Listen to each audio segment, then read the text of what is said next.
Inirekomenda na ng Incident Command Post ng Mako LGU na mula search and rescue sa search and retrieval na tumutok ang kanilang operasyon sa landslide sa Mako, Davao de Oro. Umabot na sa 68 ang nasawi. Mula sa Mawab, Davao de Oro, may live report si Argel Relator ng GMA Regional TV 1 Mindanao. Argel? Atom ngayong araw, nasa 185 rescuers mula sa iba't ibang search and rescue team ang nagtulong-tulong sa operasyon sa Ground Zero. Anghel.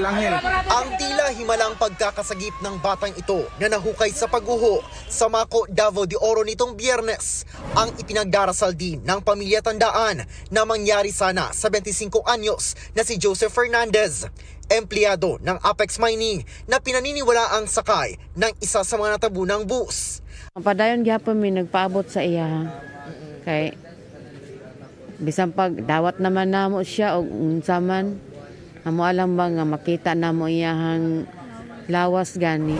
Ang rescue dog ng Coast Guard na si Apa balik na sa pagtunton sa mga bangkay.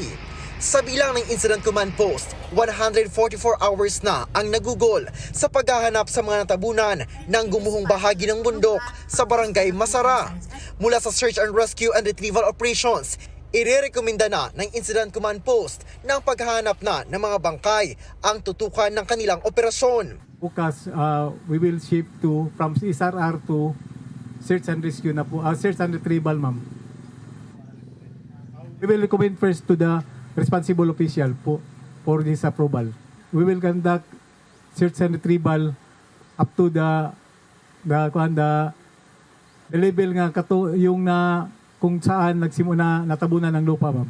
Sa huling tala ng mga otoridad, hindi bababa sa 68 ang patay sa pagguho. 32 naman ang sugatan at 51 ang nawawala. Inirekomenda rin ng DepEd na hanggang 15 days lang pwedeng mamalagi ang evacuees sa mga paaralan sa bayan ng Mawab. Sa tala ng otoridad, nasa mahigit 1,000 pamilya na ang nasa iba't ibang evacuation centers mula sa 4 na barangay na malapit sa pinangyarihan ng pagguho.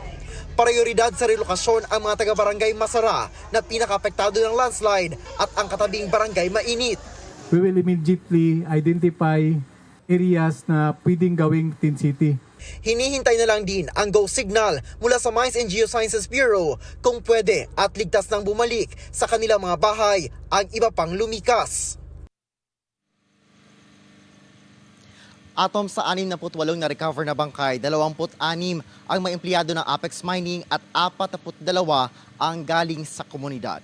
Atom. Maraming salamat, Argel Relator ng GMA Regional TV 1 Mindanao. Mga kapuso, alamin ang State of the Nation. Mag-subscribe sa GMA Integrated News sa YouTube. Sa ating mga kapuso abroad, samahan niyo kami sa GMA Pinoy TV at sa www.gmanews.tv.